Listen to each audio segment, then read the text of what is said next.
You ask Tiger to solve. This deals with linear equations with one unknown. The final result is v equals 1. Let's solve it step by step. Group all v terms on the left side of the equation. Subtract 4v from both sides. Group like terms. Simplify the arithmetic. Group like terms. Simplify the arithmetic. Group all constants on the right side of the equation. Subtract 5 from both sides. Simplify the arithmetic.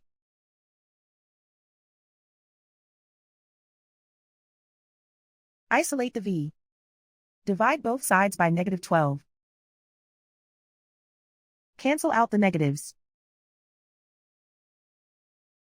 Simplify the fraction. Cancel out the negatives. Simplify the fraction. And so the final result is v equals 1.